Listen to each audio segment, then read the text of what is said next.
Hey guys, we begin this story about Roman Empire history. If you're uncomfortable, like and subscribe the video.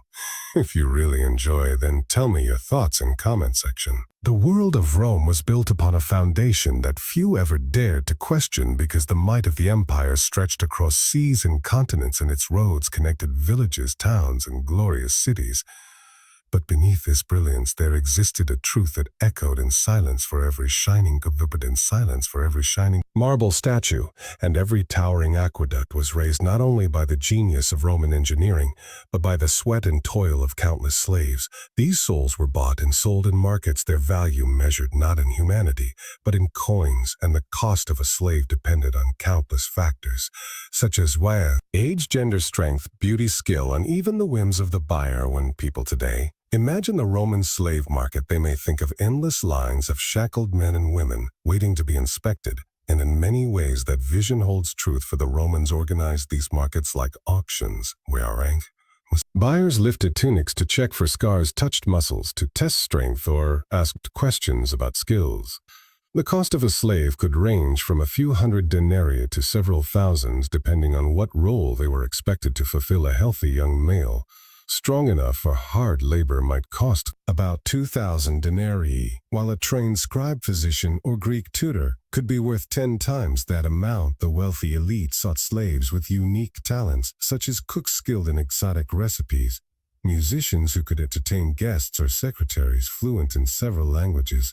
And each such acquisition was a status symbol that elevated the prestige of the master. For many poor Romans could not afford even one slave. The great households of senators and generals owned hundreds or even thousands. In fact, the emperor himself was served by an army of slaves who maintained his palaces, prepared his banquets, and accompanied him in ceremonies. The story of their cost was not simply about coins, but about how society measured human worth. And this worth could shift rapidly. A war might flood the markets with captives, lowering prices drastically after Rome defeated Carthage or crushed a rebellion, and Gaul slave traders poured thousands into the markets of Delos or Rome itself, creating a grim surplus that devalued lives. In contrast, during times of peace and scarcity, the cost of acquiring slaves rose as demand outstripped supply, making war a profitable business, not only for generals, but for the traders who followed armies like shadows. One of the more shocking truths about the Roman slave market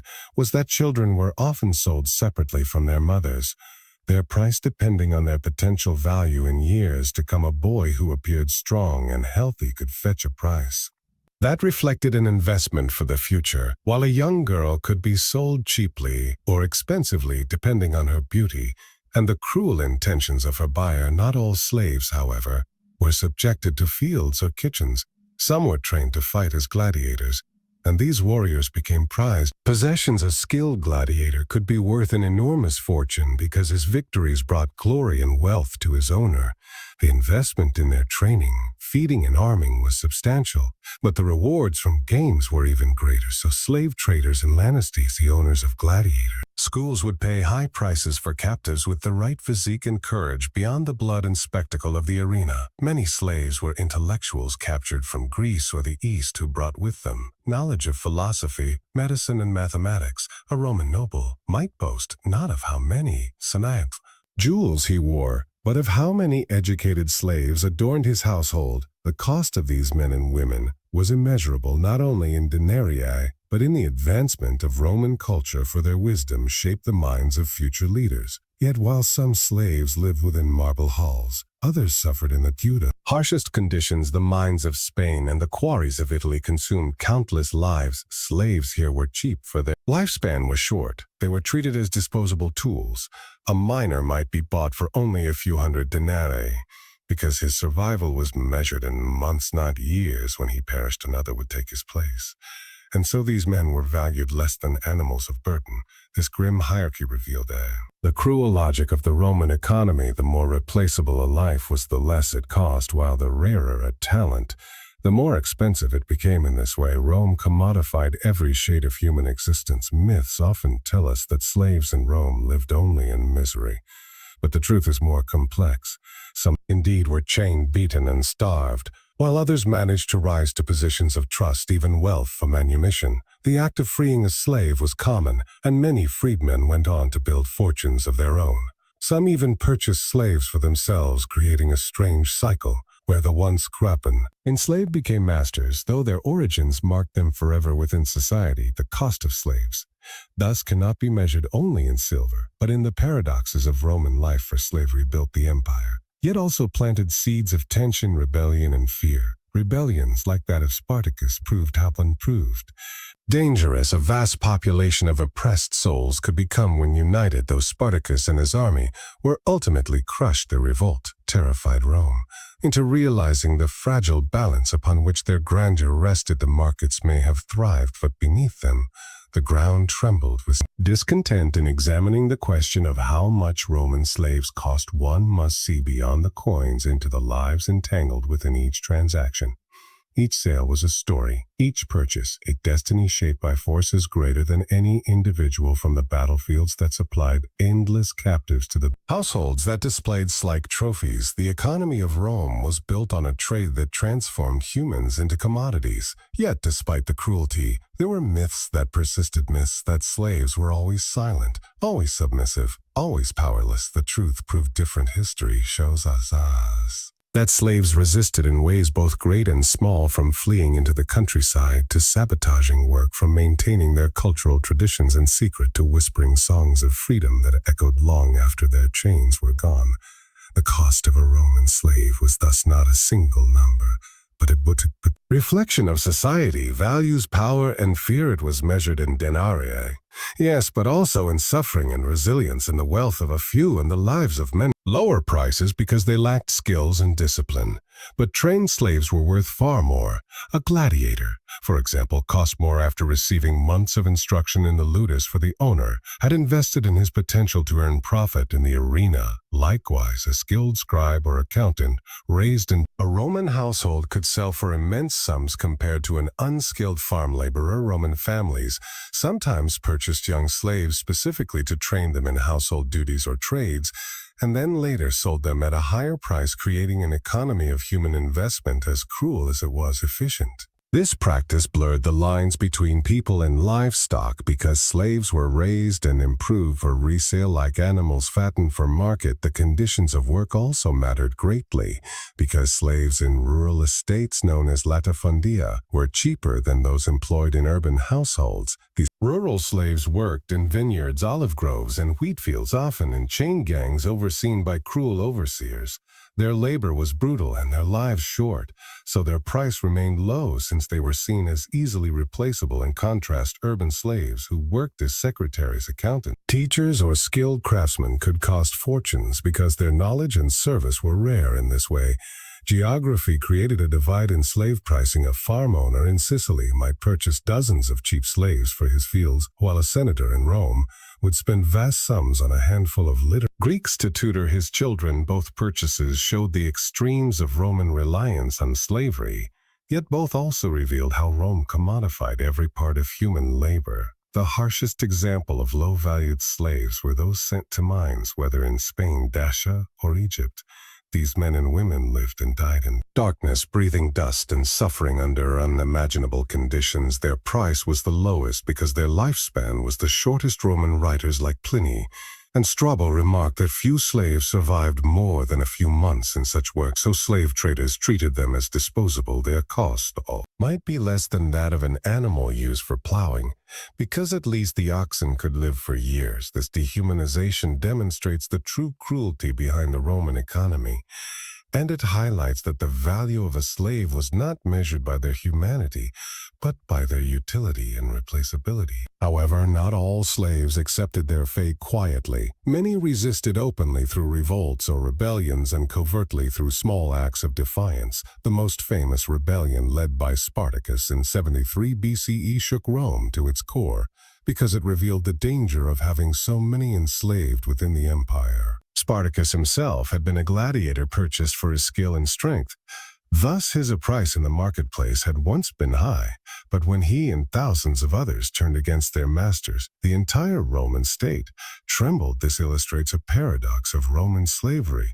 The more valuable and numerous slaves became, the more dangerous their presence was to the system that relied upon them. Despite their oppression, many slaves found ways to survive and even rise within society. Roman law provided paths to manumission, allowing slaves to be freed after years of loyal service or through the purchase of their own freedom. Freedmen, known as liberty, often maintained ties to their former masters, but also pursued their own wealth. Some even became rich enough to own slaves themselves, creating a cycle where the once enslaved became masters, though they carried the stigma of their past.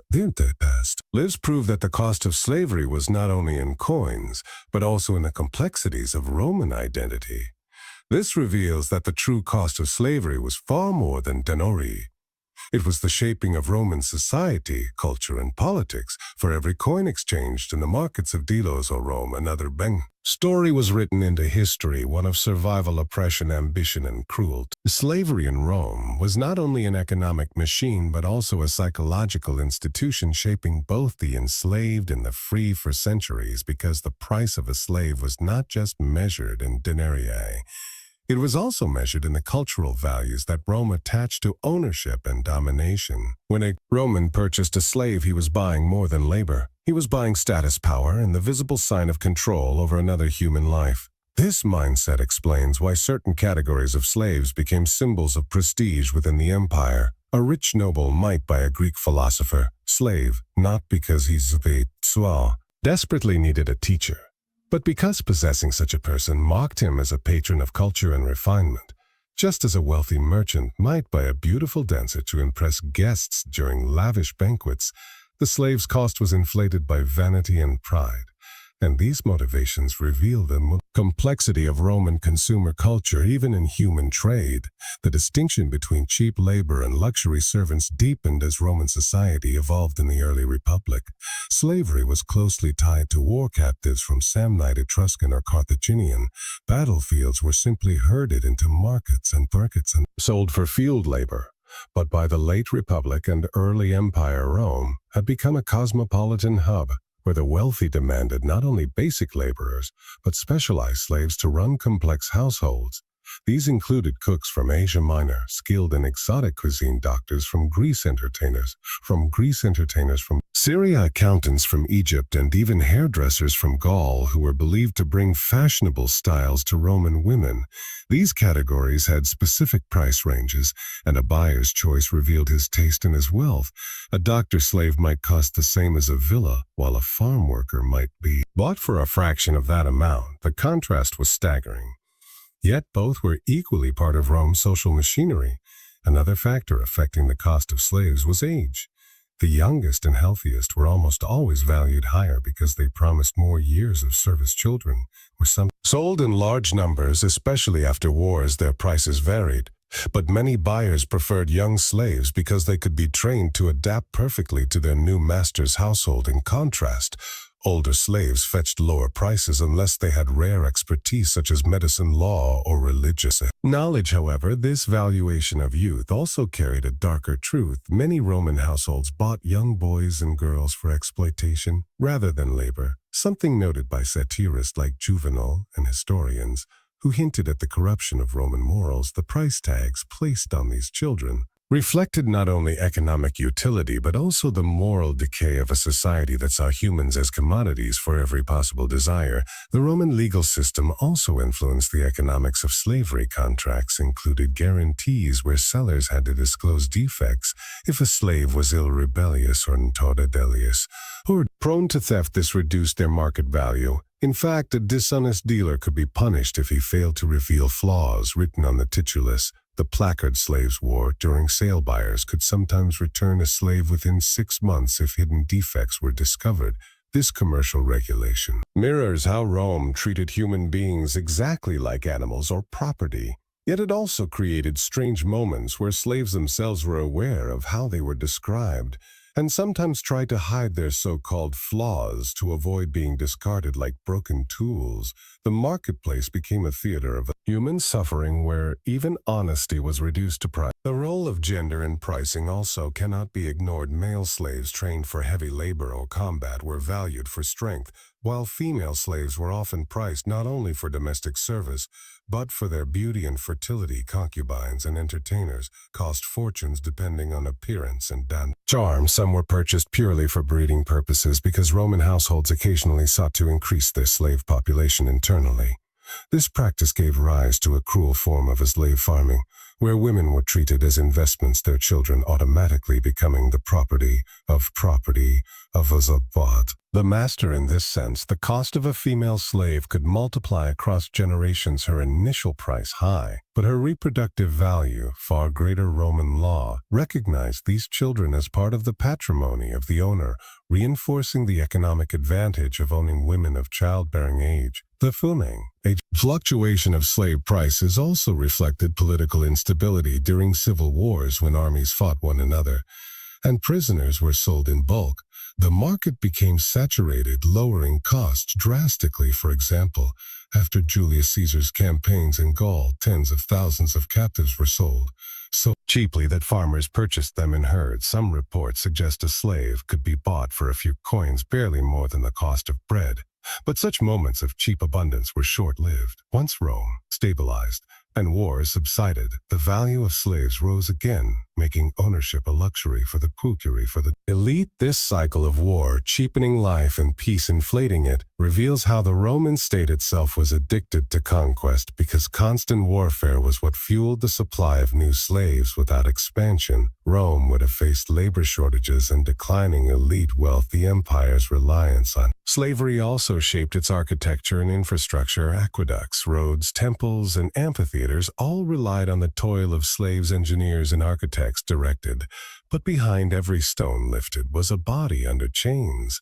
This monumental scale of labor created a paradox for Rome, because the more it built, the more it needed slaves, yet the more it depended on them, the more dangerous rebellion became. The memory of Spartacus lingered in the Roman imagination, not as a heroic figure, but as a reminder of vulnerability.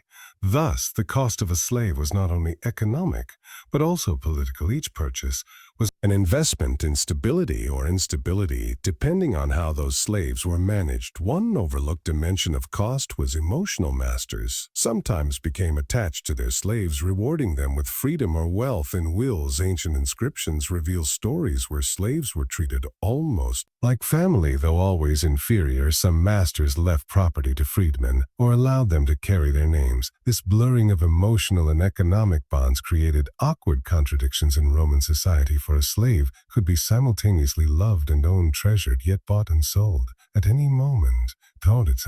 Then sold at any moment. The cost here was psychological, because Rome normalized relationships of affection built on domination and ownership. A moral cost far heavier than coins. Over time, the practice of manumission, freeing slaves, became common enough that it altered the market. Freedmen often became clients of their former masters, continuing the patronage system in Roman politics. This meant that slavery not only fueled the economy, but also reinforced social hierarchies. When freedmen grew wealthy, they purchased their own slaves, perpetuating the cycle.